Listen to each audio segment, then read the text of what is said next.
Hi guys, it's Dawn with Dawn Ohio Sunny Gardener. How are you today? I am doing fantastic.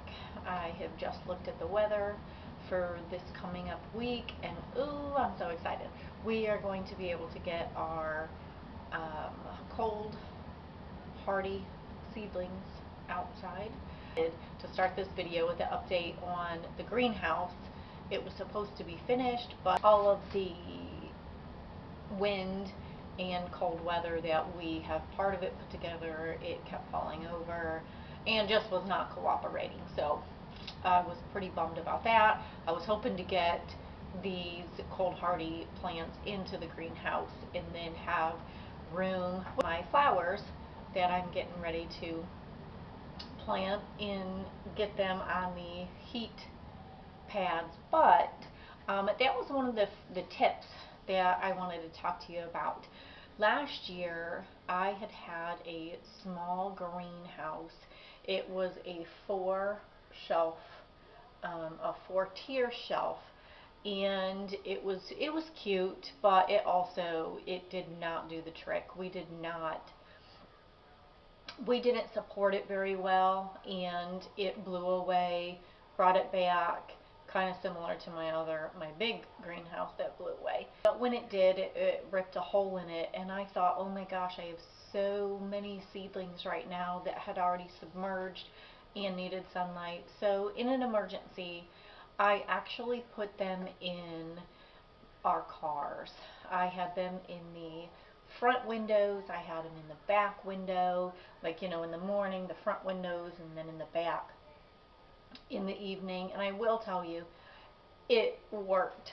So if you are devastated by not being able to start your plants, I would recommend it. If you don't have any germination lights and you're still wanting to grow your seeds inside, I actually rotated from my north facing windows when it was really cold and it wasn't warm in the car, but it does act as a greenhouse. And once it was 30 degrees outside and it was sunny, it was like 60, 70, nice warm weather in the car, and it worked.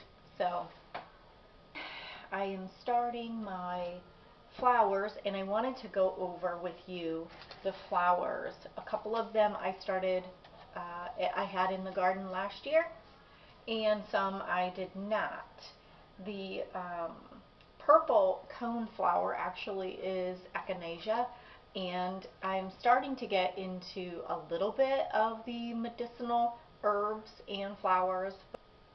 These have a 7 to 10 day germination, and they are matured in 65 days. And this one, ashwagandha, this plant actually I started last year in a flat, and darn it, it all died before I got to them. I was so excited that the whole flat had germinated, and I kept waiting and waiting and waiting to plant it, and by the time I got to it, I was so busy with everything else that I ended up letting the whole flat die. So this year, I'm hoping that I get a success with these.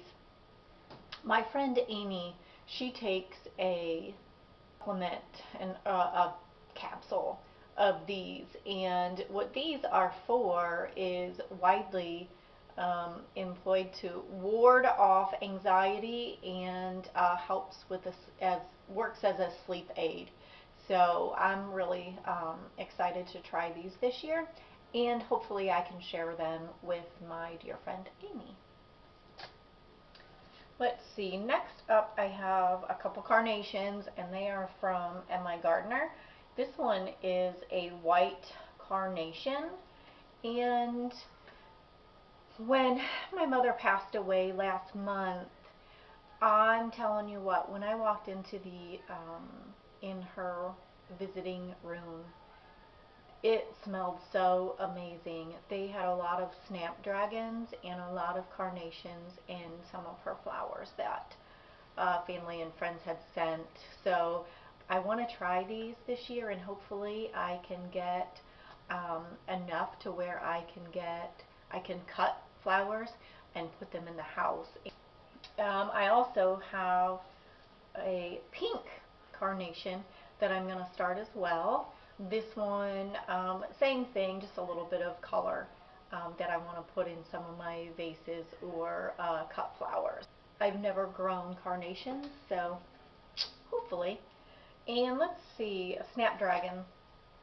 Right now, 3 different seed companies that I had went online to get, they did not have any just white snapdragons, so I went with a mixed color.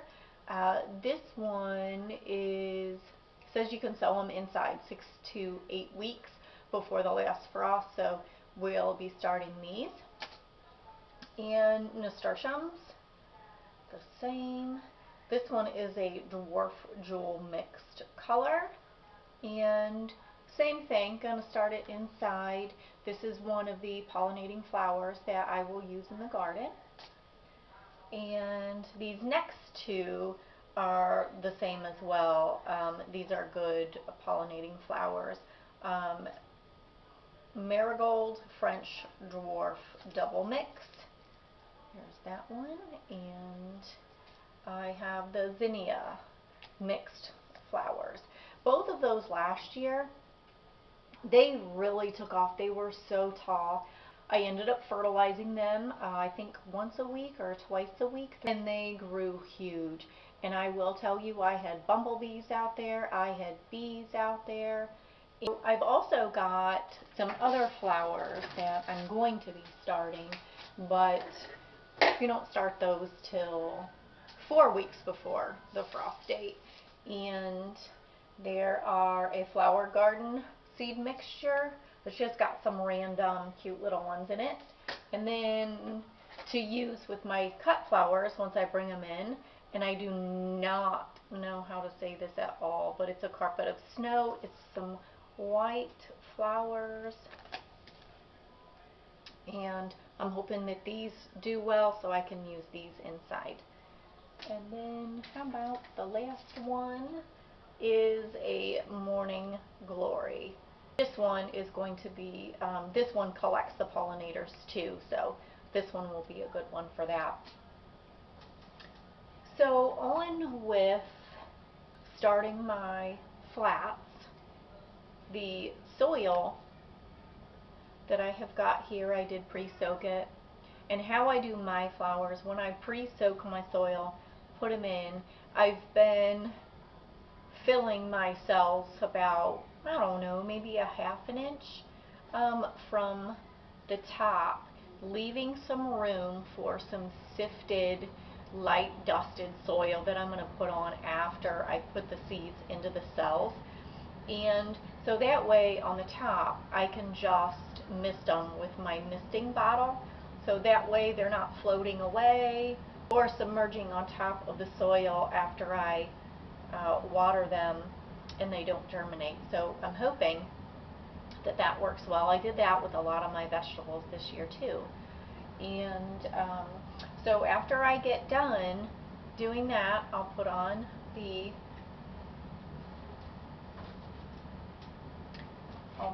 my handy duty humidity dome. And then once the flowers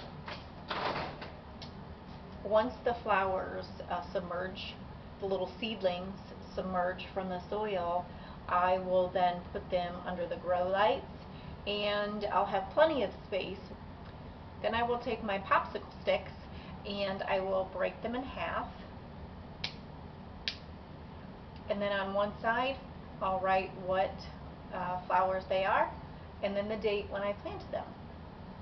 I get these at Dollar General, so breaking them in half gives me 140 of them for $1.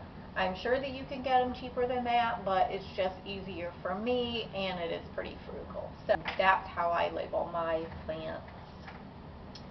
I've got my handy little Sharpie. And after these little guys go under the germination lights and get a few weeks old, then I will stick those out to the greenhouse, and hopefully by then or before, when I put my cold hardy crops in, that I'll be able to give you a tour of the greenhouse once it's finished. Alright guys, well I hope you enjoyed, and I hope that I gave you some informational advice or informational tips when you start your flowers this year. This is Dawn from Dawn, Ohio Sunny Gardener. Happy gardening. See you soon. Bye.